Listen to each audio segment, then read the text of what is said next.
नमस्कार दोस्तों, स्वागत है आपका हमारे भाषा गुरुकुल यूट्यूब चैनल में। अगर आप Uttar Pradesh sub inspector, Uttar Pradesh police और एसएससी जीडी की तैयारी कर रहे हैं तो आपका हमारे चैनल पर हिंदी विषय के लिए स्वागत है। आइए हम चर्चा करते हैं। स्वर को हम लोगों ने पढ़ लिया। अब व्यंजन का अंतिम वीडियो है। आज व्यंजन के कुछ प्रश्न भी करेंगे जिससे स्वर और व्यंजन पूर्ण हो जाएगा। ठीक है, आइए देखते हैं। उत्पत्ति के आधार पर शब्द के भेद। उत्पत्ति के आधार पर शब्द के 5 भेद होते हैं। उत्पत्ति के आधार पर शब्द के कितने भेद होते हैं? तो 5 भेद होते हैं। कौन कौन से होते हैं? तत्सम, तद्भव, देशज, विदेशज और वर्ण संकर। उत्पत्ति के आधार पर शब्द के 5 भेद होते हैं: तत्सम, तद्भव, देशज, विदेशज और वर्ण संकर। आगे हम देखते हैं शब्द शक्ति के आधार पर भेद। शब्द शक्ति के आधार पर 3 भेद होते हैं। 3 भेद होते हैं। अभिधा, जिस शब्द का अर्थ सरलता से समझ में आ जाता है उसे अभिधा कहते हैं। जैसे घर, नगर, सड़क, ये अभिधा है। जैसे वह जा रहा है तो ये अभिधा है। दूसरा है लक्षणा, वह शब्द जिनका सीधा शाब्दिक अर्थ न लेकर प्रयोजन बस दूसरा अर्थ लिया जाता है उसे लक्षणा शब्द शक्ति कहते हैं। जैसे तुम बिल्कुल गधा हो तो इसमें गधा क्या है? लक्षणा शब्द शक्ति है।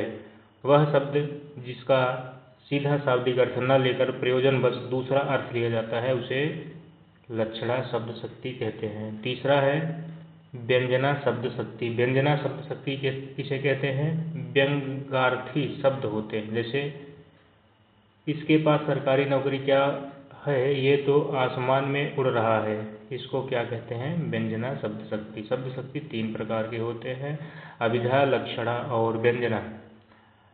आज पूर्ण हो चुका है व्यंजन, स्वर पहले ही पूर्ण हो चुका था। तो अब हम लोग देखते हैं क्या, प्रैक्टिस कर लेते हैं। जितना भी हम लोगों ने आज तक पढ़ा है स्वर और व्यंजन, उससे संबंधित 20 प्रश्न है। आइए हम जल्दी से कर लेते हैं। ठीक है, पहला प्रश्न है भाषा की व्याकरणिक योग्यता प्राप्त लघुत्तर इकाई को कहते हैं। क्या कहते हैं बताओ? ध्वनि, पद, वाक्य, अक्षर। क्या कहते हैं इसमें से? तो पद। भाषा की व्याकरणिक योग्यता प्राप्त लघुत्तर इकाई को क्या कहते हैं? पद कहते हैं। दूसरा है हिंदी में 12 खड़ी का सुझाव किसने दिया था? हिंदी में 12 खड़ी का सुझाव किसने दिया था? तो सावरकर बंधुओं ने दिया था। तीसरा है हिंदी वर्णमाला में स्वरों की संख्या कितनी है? 11। 10 क्या है? मात्रा। हिंदी वर्णमाला में 10 मात्रा है, 11 स्वर है। पहले स्वरों की संख्या 14 हुआ करती थी।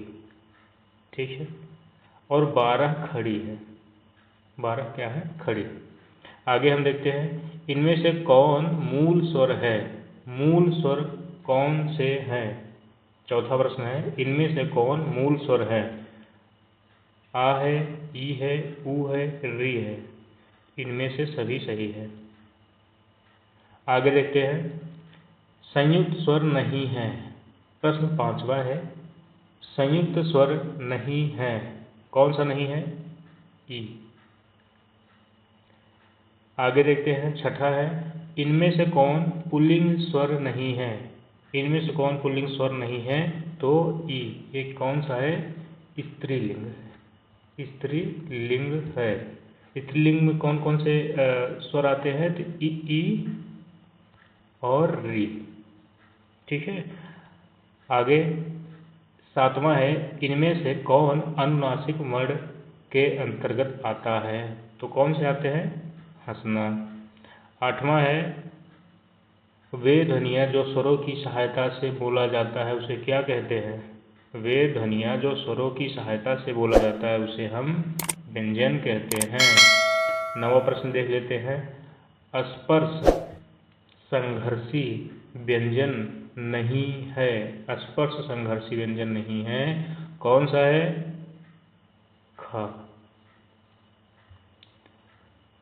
10वां है ऊष्म संघर्षी व्यंजन नहीं है। कौन सा नहीं है? तो या। 11वां है लुंठित व्यंजन कौन सा है? लुंठित व्यंजन कौन सा है? तो रा। 12वां है संघर्षहीन व्यंजन कौन सा है? संघर्षहीन व्यंजन कौन सा है? 12वां संघर्षहीन व्यंजन कौन सा है? तो संघर्षहीन व्यंजन कौन सा है? वा और या। बी और सी दोनों। 13वां है हिंदी शब्दकोश का पहला वर्ण कौन सा है? हिंदी शब्दकोश का पहला वर्ण कौन सा है? अंग। कौन सा है? अंग। और अंतिम वर्ण ह। हिंदी शब्दकोश का अंतिम वर्ण ह। हिंदी शब्दकोश में छ का स्थान किस व्यंजन के बाद आएगा? बहुत बार प्रश्न आया है ये। तो किस व्यंजन के बाद आएगा? तो क के बाद आएगा।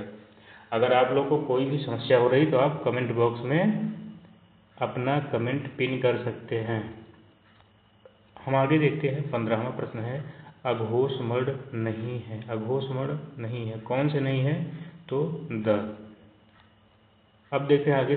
सभी स्वर होते हैं। सभी स्वर क्या होते हैं? घोष और अल्प प्राण होते हैं।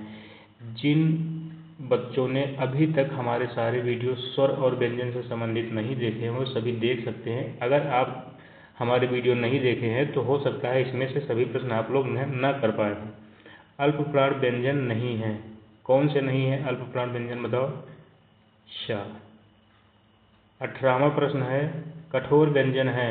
कठोर व्यंजन के अंतर्गत कौन कौन से आते हैं? तो अघोष और महाप्राण व्यंजन कठोर व्यंजन के अंतर्गत आते हैं। यौगिक शब्द कौन से हैं? यौगिक शब्द कौन से हैं? बताओ। छात्रावास। छात्रावास यौगिक शब्द है। 20वां है प्रयत्न के आधार पर व्यंजन कितने होते हैं? प्रयत्न के आधार पर व्यंजन कितने होते हैं? इसका उत्तर आप लोग कमेंट बॉक्स में बताइए। इसका उत्तर आप लोग कमेंट बॉक्स में बताइए। और एक चीज़, हाँ, अगर आप लोग उत्तर प्रदेश सब इंस्पेक्टर सिपाही और SSC GD की तैयारी कर रहे हैं, उत्तर प्रदेश सब इंस्पेक्टर में ये होता है कि 40-40 प्रश्न सभी अभी तक अगर मेंस नहीं होगा तो अभी तक जो पिछले 2-3 पेपर हुए हैं तो 40-40 प्रश्न हर पोर्शन से आते हैं। आपको 40 प्रश्न मैथ, 40 प्रश्न रीजनिंग, 40 प्रश्न हिंदी और 40 प्रश्न GK GS, उसमें मूल विधि संविधान सब रहेगा। तो आपको सबसे पहले ये ध्यान देना है कि अगर आप निश्चित सफलता चाहते हैं, हमने एक वीडियो बनाया है, आप जाके देख सकते हैं कि सबसे अच्छा आपका कमांड किस पर रहना चाहिए? तो रहना चाहिए मैथ पर। जिसका मैथ अच्छा रहेगा वो अच्छा नंबर प्राप्त करेगा। जिसका मैथ अच्छा रहेगा वो अच्छा नंबर प्राप्त करेगा।